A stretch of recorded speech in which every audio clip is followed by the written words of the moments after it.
Saudara, selain Verdi Sambo yang telah menghadirkan ahli di persidangan, hari ini giliran terdakwa Kuat Ma'ruf dan Ricky Rizal yang menghadirkan ahli untuk meringankan keduanya dari jerat pasal pembunuhan berencana.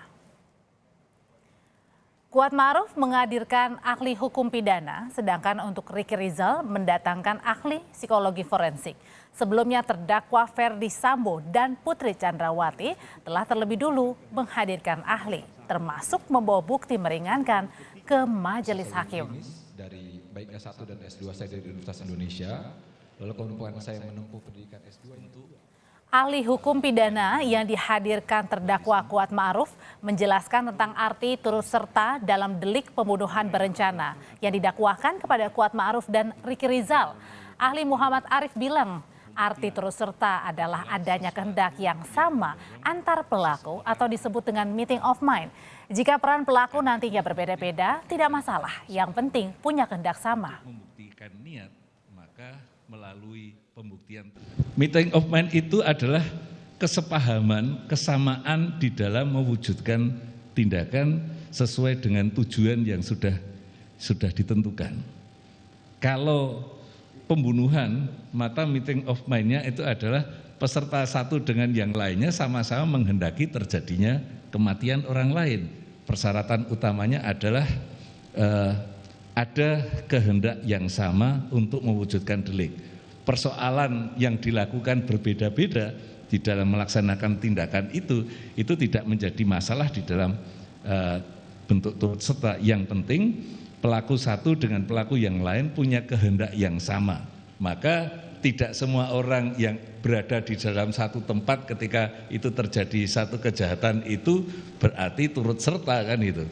Tergantung dari tadi, apakah dari orang yang ada di situ itu terjadi kesepahaman yang sama enggak untuk terjadinya kejahatan tadi.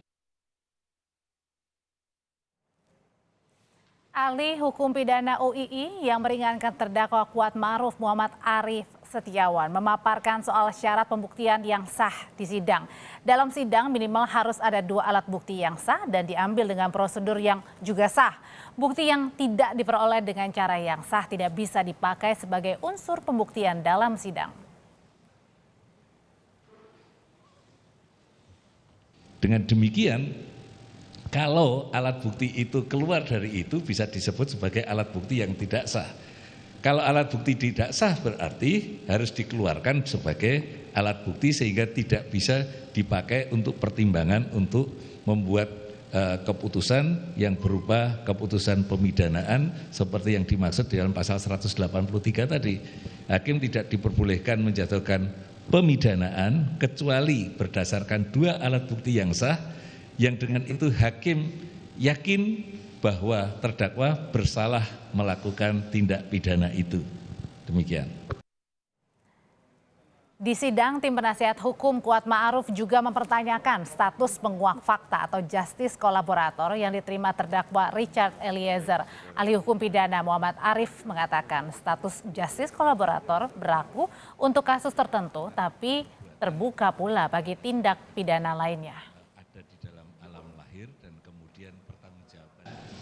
Di dalam Undang-Undang Perlindungan Saksi dan Korban itu sebenarnya sudah dibatasi secara limitatif ya. Jenis-jenis tindak pidana apa saja yang bisa diberikan status justice kolaborator.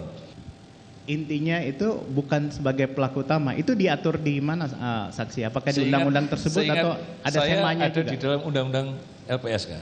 Undang-Undang LPSK? Perlindungan Saksi dan Korban. Dalam SEMA ada saksi?